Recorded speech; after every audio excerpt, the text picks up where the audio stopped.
Welcome back to another empowering episode of Invest in Yourself, the Digital Entrepreneur Podcast. As always, I'm your host, Phil Better, the podcast mogul, and I'm here to bring you an amazing guest. We're going to be diving into the world of wellness and self-investment with a guest whose journey will leave you motivated and ready to take control of your health and well-being. He's an author, public speaker, entrepreneur, whose groundbreaking stretch and release technique has been a game changer for those suffering from chronic aches and pains. With over 2 decades of expertise, he has helped countless individuals release tension, reclaim mobility, and live life pain-free. As someone who sits in a chair all day, the pain in the butt that comes with it is guaranteed, and it hurts your back too. But not only did he conquer his own chronic pain, he also transformed his life by losing an incredible 135 pounds while all the while earning a second degree in aging sciences. His passion for muscle health and wellness culminated in his recently published book, Stretch and Release, now available on Amazon. So get ready to hear the inspiring story of his success, the science that drives his techniques, and the practical tips that help you on your own journey to a better health. Ladies and gentlemen, please join me in welcoming the one, the only Butch Phelps. Butch, thank you so much for being here. Thank you so much, Phil. It's my honor to be here. All right, we're going to just jump straight into it. Butch, why did you become an entrepreneur? What made you decide to throw out the shackles of the 9 to 5, the all-encompassing American dream, if you will, and go into the world of entrepreneurship? Well, it sort of found me more than anything else. I was in a corporate job for like 20 years. I was turning 40 years of age. You know, you talked about an introduction about my weight loss. I had started on that track at 37, lost 105 pounds by 38. And I looked good with the loss of weight, but I felt really stiff, really bad. And I started working out like crazy because everybody said, if you get stronger, you'll be better. So I started working out like crazy. And the more I worked out, the worse it got. And by 40, I was thinking something's got to give here. I've been talking to doctors and blah, blah, blah, just down the line. And nothing seemed to really fix it. And so I said to my wife, I was taking an early retirement from my corporate job. And I said to her, I want to find something that can help me give back to society. But I also want to find something that's going to stop my back pain because it was so bad that I'd crawl out of my car on my hands and literally pull myself up by the door handle so I could stand up straight at 40, 41 years old. So I went to a class called Keys to the Kingdom. It was in a small church that I had belonged to at the time. And it was really a metaphor for how to clear out the clutter in your mind, but they called it your closet. And from that 6-week class, I came to the realization that what I wanted to do was massage therapy. I thought I can give back and it's not that hard. If my back doesn't ease up, it'll be fine. I got into the class. I got into the school really quick. I got into the class. And I remember saying to my wife, something weird is happening here because I know things about the muscle system and I don't know how I know it. I had never in my life really wanted to go into healthcare of any type. I always wanted to be a business guy, but there were things that came to me that was just almost like divine intervention. And I never had believed in that before. So I started working with that, and then mentors started coming into my life. One was about teaching me how to do what's called active isolated stretching, which is a specific type of stretch. And then once I finished the school, I started working or volunteering at a senior center. A friend of ours was the CEO of that senior center. And as I started working, they had 54 retired physicians. And people's bodies started changing. And at the same time, so was my body. And I would start looking at, different things about the stretching. And I've met 2 neurosurgeons there, or one neurosurgeon there. And we started talking about the relationship of the emotional side of the muscles to the physical side of muscles. And then I met a second neurosurgeon at one of the local hospitals who came in to be a guest speaker on dementia. And he started talking about the brain's role with the muscles. And so I started putting those pieces together. I later worked with a chiropractor who became a mentor as well as a physical therapist.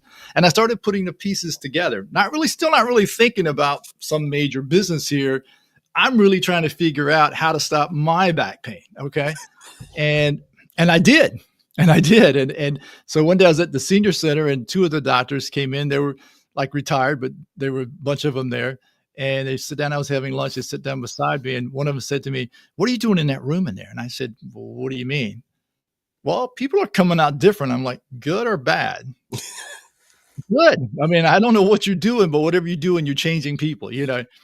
And I was like, "Holy crap," you know? And so as I started to delve into it deeper, I started to study the research on it, which was not a lot, but I kept asking questions with people who were far more educated than I was, and I started to see with my own body that within a year, I all the chronic pain that I had was gone.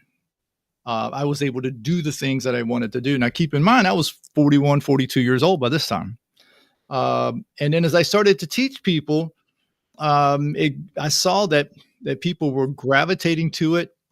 Things like plantar fasciitis that people would have. I mean, that stuff would go away in 2 to 5 days. Elbow tendonitis, you could knock it out in 30 minutes to an hour. And it was interesting how quickly back pain with it, and I would put, this is I'm a stretching guy. I'm a stretching guy. And people would say, "Oh, yeah, but I stretch at the gym." I go, "No, no, no, this is a different type of stretching," but I couldn't get it out in the ad and the marketing to really do it justice so that people realize this was something different. And I'm like, "This is crazy." And so I actually rented an office space from a chiropractor. I had no marketing really. I had no clients. I was spending $400 a month for this single room. And he said, "I can feed you a few patients." He said, I'm not going to build your business, but I feed you a few patients. And it started from there. And then all of a sudden, I went to a thing at SCORE. That's a local thing that's retired business people come in and help you in building your business. So I went there. And I was lucky enough to have a guy who said, "My wife is an influencer in the community." He said, "I'm going to have her to come and you work on her." Now, remember, I only been doing this about a year at this time. "If you can make her happy, she'll get your name out to everybody." And I'm like, "Sure, I got that, I can do this." And so she came to my office. I worked on her twice, and she said, "My low back pain has stopped." And I said, "Well, that's good." And so she started talking. Next thing I know, she'd sent 25 people to me to start working. And then out of those 25, they just kept building and building and building. And the business just started taking off from in-office people. And it just started to grow. And all of a sudden, I went from having no clients to I was working on 10 people a day, 5 days a week. And so as I started to see this development and started putting these pieces more and more together, I started to bring in the nutrition side of it because I lost weight. And so in 2020, during the pandemic, I had a couple of doctors in the past, GPs, that would say to me, "Your BMI is just a little high." I was probably 210, maybe 215 at the time. And I didn't really buy into the BMI because it doesn't account for muscle mass. And so, but I said, "So at 6'4", how much should I weigh?" And she said, "Well, according to BMI, you should be between 180 and 190. So I said to my wife, "The heck with it. I'm going to test this diet one more time and see if it works." So in the next 6 months, I lost 30 pounds. So I went back and she was like shocked. And I laughed and I said, "You've never really seen anybody at the right weight." And so the way I was taught the diet was from a physician who had studied nutrition. So it's not a traditional diet or anything you go out and buy. She just taught me a different way of looking at food from a mental aspect. So not only did I lose the weight in 1998, but I maintained my weight until 2020, then lost another 30 pounds and have maintained it ever since. So then I brought in that piece into the puzzle to help make it a more complete package so that people could learn how to eat better, stretch better, and even teach them the importance of strength training, especially as they get older. So, my what's morphed into my clientele is more of people who are 50 and older. They like to be athletic. They like to take care of themselves. Um, it's that's where it's morphed into. But now it's starting to get to be a little bit younger people and more athletic people. But that's basically, I mean, it basically found me and it became my passion. Now, if you would have said to me at 38, in 2 years, this is going to be your passion, I would have fell out of my chair laughing. I had no interest in it at all. So to be fair and to be honest, it really found me. I love that. I love how it was a journey for you. Well, first of all, solving your lower back problems, which is Yeah. generally most how most entrepreneurs start. They solve a problem they're facing, and then going from there, you're just building. And you were lucky enough to find your passion was something that helped solve your own problem, which was like a win-win scenario for you. Yeah. Yeah. And now, like you're helping, because I guess more younger kids are younger kids. I say younger kids, younger Yeah. generations are learning how important it is to take care of the body, because Yeah. we grew up seeing what the negative effects had on our grandparents and our parents, Mhm. right? So Mhm. we're Mhm. learning how to take care of our bodies, and you're obviously helping on both sides, because you Mhm. we need to take care of the older generations as well. Mhm. Mhm. When did you start seeing that switch from, your regular clientele being 55 plus to Right. being more in the younger, the elder millennials, to the Gen Zers coming to see you? Yes. Yeah. So what happened there was as I was working on their parents would say, my kid plays football or my kid plays basketball or my kid plays baseball. So the two kids I had in mind, one was 15 and one was 16, played baseball at one of the local high schools, and they had developed shoulder issues.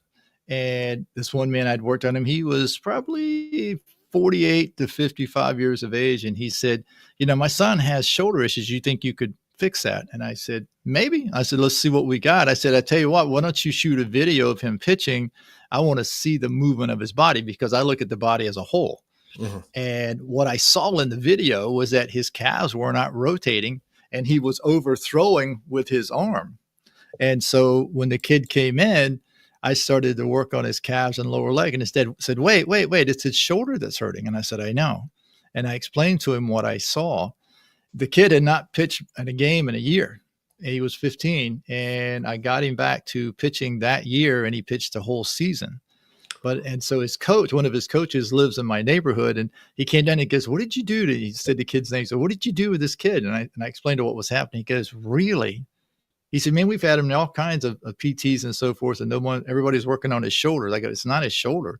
He's overthrown with his shoulder because he has to compensate for the lack of rotation in his lower leg. And so he actually started to change some of his training programs with his pitchers because of that. So the thing is that when you look at something like that and you look at the body as a whole, the calf actually has as much to do with the rotation of your body as it does with walking, and as most people think. Now, what most people do as a calf stretch is not really a calf stretch, it's an Achilles tendon stretch. And so I teach people how to stretch all four calf muscles so that you can move that foot vertically, horizontally, and rotationally. And so when you're into sports where you're rotating your body a lot, the calf is where your rotation starts, not your hips. But most people think it's their hips. Well, you just blew my mind, because I always thought it's like everybody says, rotate with your hips, rotate with your hips, but Yeah. no, it's Yeah. really, it starts with your calves. Okay, So wow. so you so you have 4 calf muscles going into 3 hamstrings, which attaches to the lower part of the pelvis, and so if the calves are loose, the hamstrings are loose, rotating the hips is very easy. So like a golfer with back pain, 9 times out of 10, that's gonna be his calves, not his back.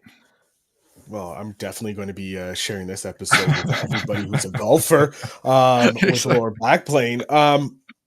When you started to come together with your technique, Mhm. give me a second here, the stretch. Oh God, I hate when I lose it. The Stretch stretch and and release. release. That's okay. Yep. Yeah. Simple name.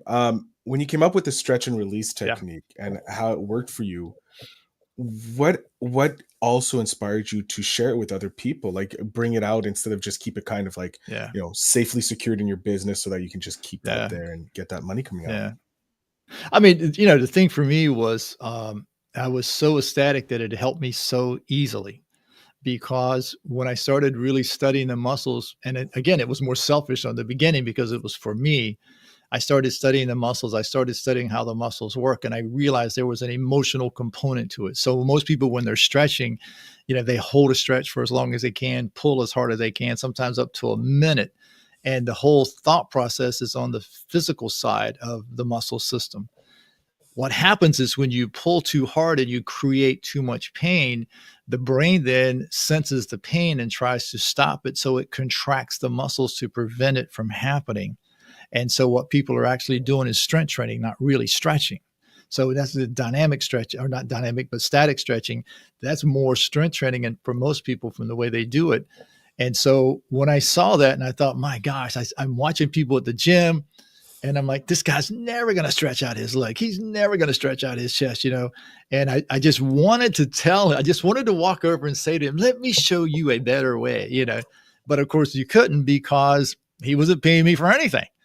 And I just said to my wife, I really need to be teaching people how to do it. And I've had a few doctors, you know, they always like, they love talking to me about it because it's not really something that in healthcare that we really learn about the muscles from school, from that emotional side. But I've had a couple of doctors said to me, but if you teach everybody how to do it, won't they stop coming? And I said, laughed. And I said, the funny thing is not only do they not stop coming, they bring their friends.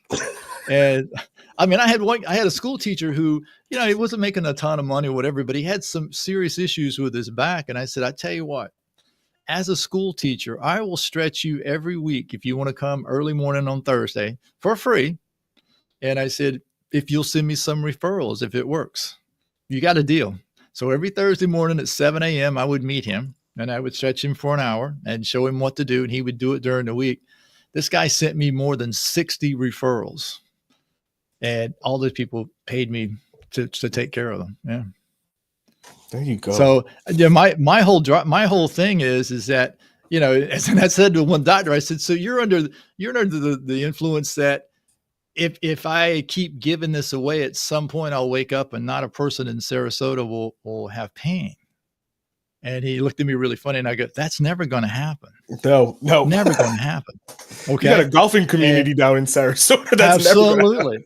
Yeah. Golfing, tennis, biking, you know, all kinds of stuff. So, but that's never going to happen. And the reason why it's never going to happen is when you think of your muscles as a human being, everything you think, feel, and do changes the tension in your muscles, which means that if you watch like a dog or a cat, they stretch every day, several times a day. So should we. Okay. But that doesn't mean you have to stretch every single muscle every day. And I teach people how to do it throughout their day so that they can actually keep their bodies more limber. And I've worked on people up to mid-90s who have done really well with it. You know, sometimes their kids will come with them. And one girl was here one day and she's like, her dad was 84. She goes, Dad, your hamstrings are freer than mine.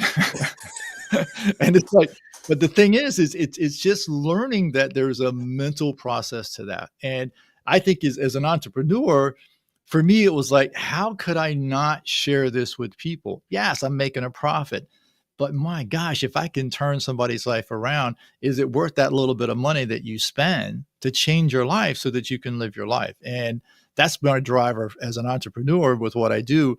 Is I want people to know, and I'll be honest with you. If I won the lottery or somebody gave me $10 million tomorrow, I'd do this for free. It's just that important to me because, you know, when I was figuring this stuff out, I used me as a guinea pig for two reasons. Number one, I wanted to feel better myself.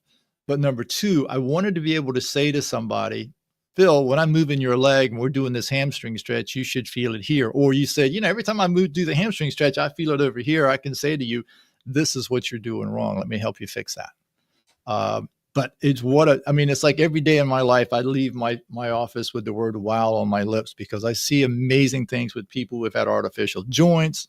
People are in their 80s, their 90s doing things that just flat out blows your mind. And it's just such a great feeling to see people come back and they see you out at the dinner or whatever and go, you know, I haven't seen you in 6 months because I've been doing your stuff. I have no pain right now. Cool. That's exactly what I live for.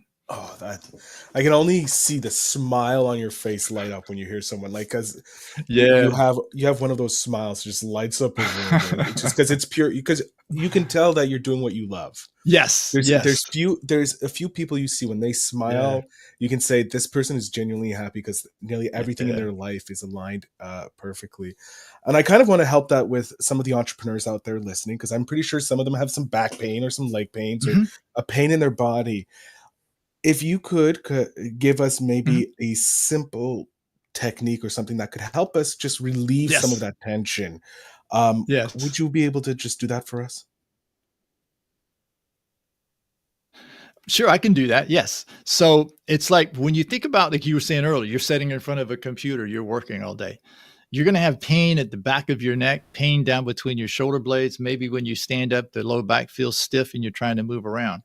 Everybody thinks that they have a problem with their back. And so wherever you go, they're going to massage your neck, or they're going to adjust your neck, or they're going to adjust your spine.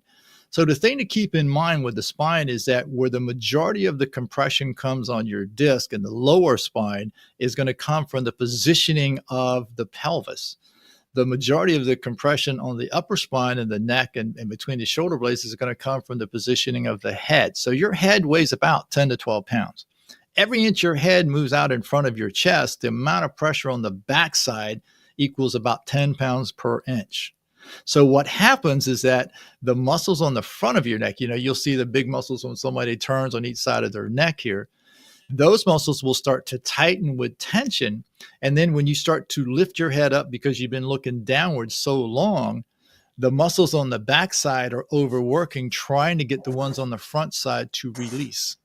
A simple thing like just taking your chin, put into your chin right in the palm of your hands, give yourself about 2 or 3 seconds and actually feel the weight of your head. Don't use your neck muscles, but just use your arms. Lift your chin up towards the ceiling as far as you can. Because what you want to do is when you first start to feel the tension, you want to stop. You don't want to force it, but you're going to breathe out as you lift your head up, hold for about 5 seconds so you don't kick in the stretch reflex, and then release it and come back down and repeat it 10 times. Now, the reason for the 5 seconds is that every muscle has a stretch reflex, or what they call a myotatic reflex. It's the same as if someone tried to hit you and then somebody starts to flinch and you move your head thinking someone's going to try to hit you again. That's a stretch reflex. The 10 times is that you're actually letting your brain see that if I lift my head, I didn't die from it, nothing tore my neck or anything like that. I'm safe, okay?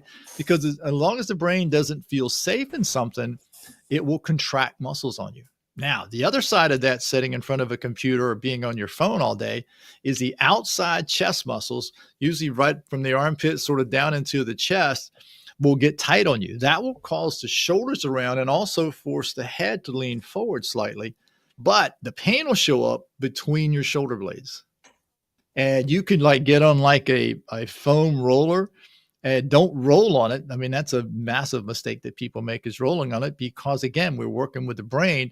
But if you take that foam roller, put underneath your shoulder blades where it's going horizontally across your body, not up and down your spine, and just lay back on it and open your arms up, you'll start to release those outside chest muscles. When you do that, don't put weights in your hand. I've seen people try to do that because, again, you're doing strength training, but you're just going to breathe out, slowly let that arm come back so that the muscle here can release. We're not pulling muscles. People, when they think of stretching, they think we're pulling muscles like pulling taffy. We're actually not.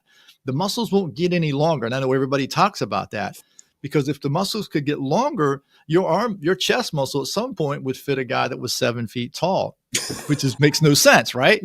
Yeah. So what happens is that if you think about muscles like a rubber band, if I take a rubber band and I twist it, it's going to get shorter, but it's going to get tighter and tighter and tighter. Well, when you have thoughts like worry, or you're busy trying to meet deadlines, or you're physically doing something, that muscle is doing almost exactly that as it's getting tighter and tighter. So as this muscle gets tight, it pulls the shoulder in, which sets off putting the head forward. So laying back on that foam roller and just lay back on it and just let your arms come back and let your head come back, breathe out, you'll start to feel this muscle let go.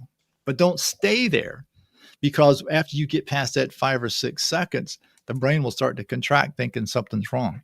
And so that's why you want to repeat it 10 times to do that. Low back, if you stand up and your low back is stiff, or you stand for a while and you go, my gosh, I need to sit down, that's the front of your thighs. That's not your back. The front of the thighs will get tight. And as it does that, it will start to pull the pelvis forward, which will set up more compression in the lower back. So when you stand up, you're increasing that compression versus when you sit down. If you sit down and have pain, but find that you get relief standing up, that's usually your hamstrings. Yeah.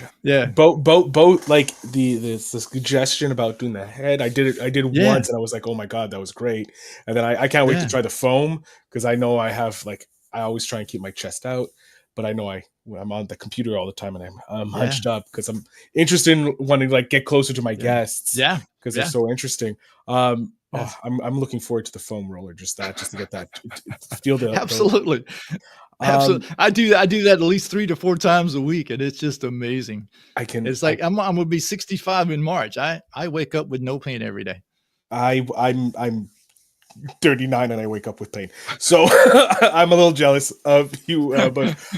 Butch, I want to know, what else do you do to invest in yourself to become a better version of yourself? Yeah. Like you said, you're Yeah. 60, you're 65, 66. Almost 65, yeah. You're almost 65 and you wake up with no pain. You have a great Yes. outlook.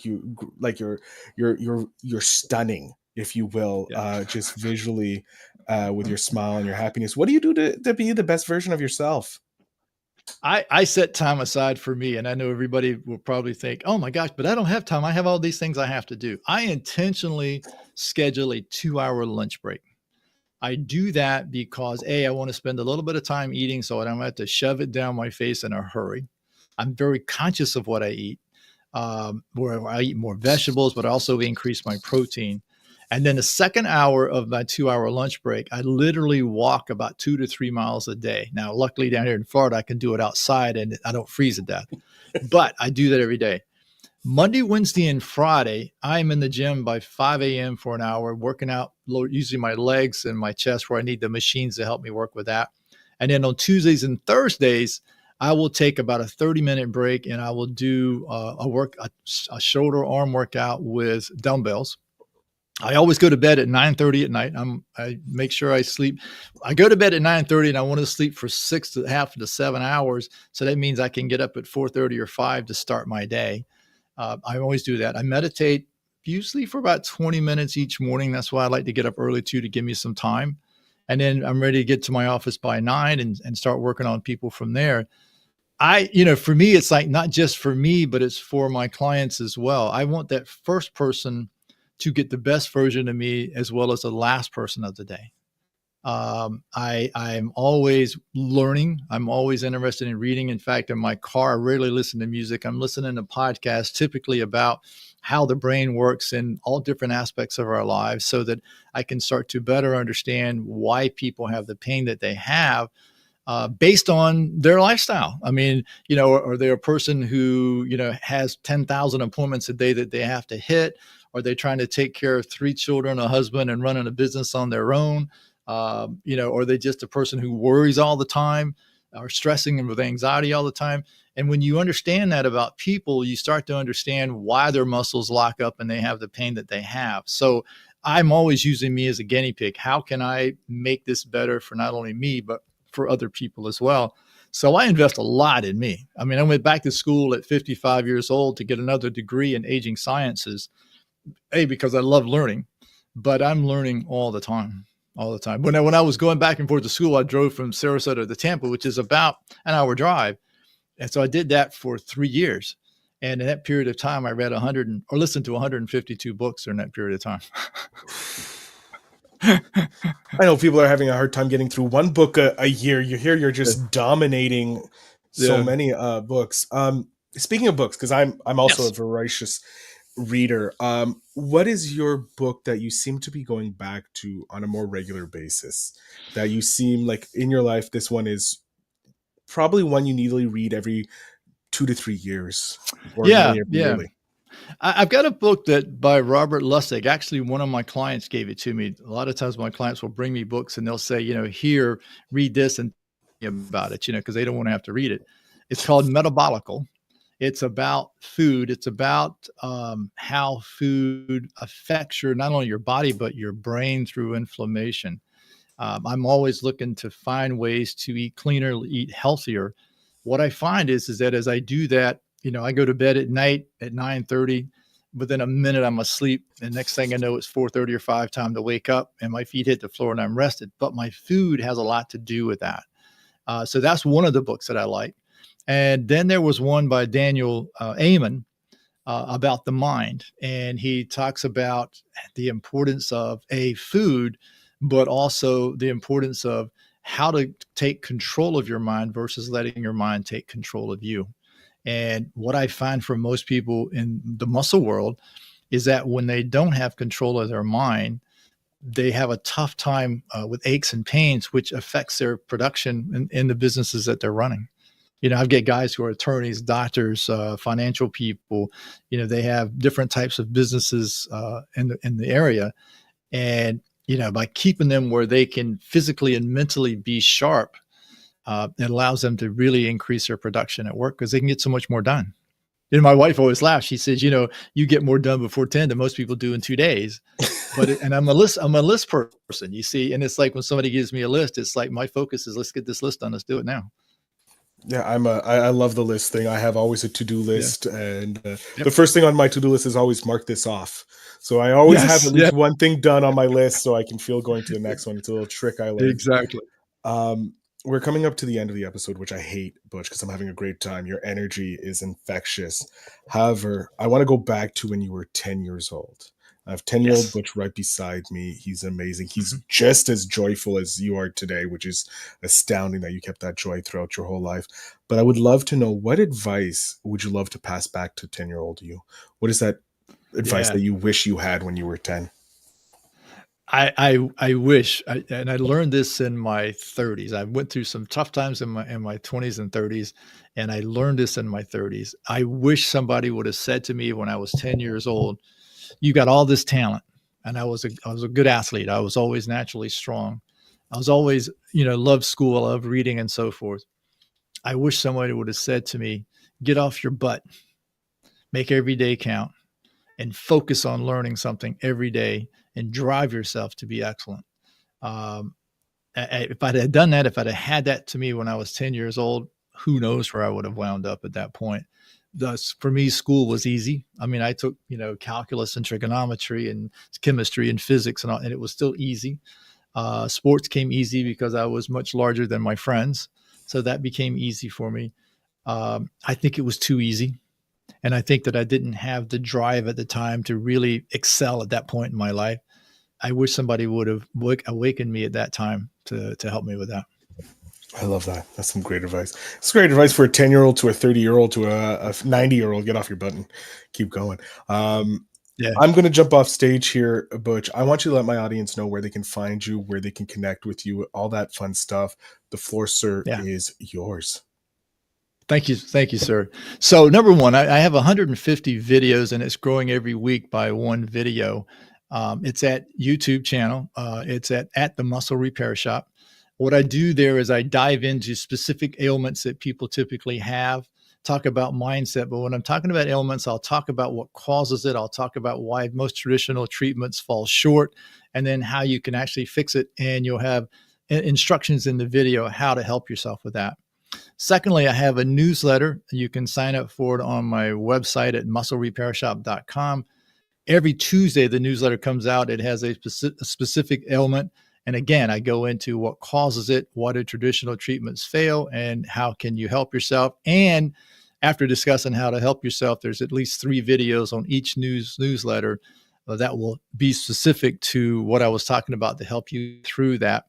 And then finally, you can always contact me at my office. It's just go to musclerepairshop.com. I'll have my office number will be there.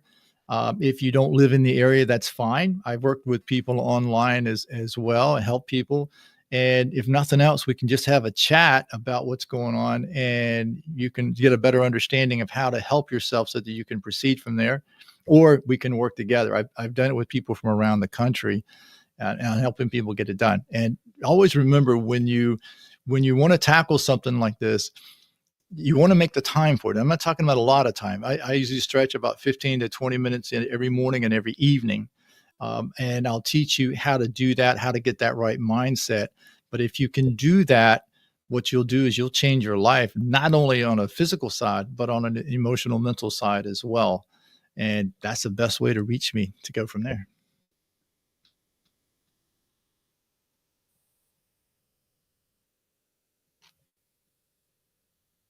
I can't hear Here we go. Thank you, Butch, so much for being here and being an amazing guest. Thank you for sharing your knowledge. I'm looking forward to the roller technique to help me get that to stop rolling in my shoulders. It was a pleasure chatting with you. Yes, me too. Me too. And anytime you have any questions, you know where to find me. Definitely. To my audience, make sure you check out the show notes down below to connect with Butch so you can solve that aches and pains that you may have and get yourself back into a better shape. I want to thank you very much for listening. And as always, remember to invest in yourself.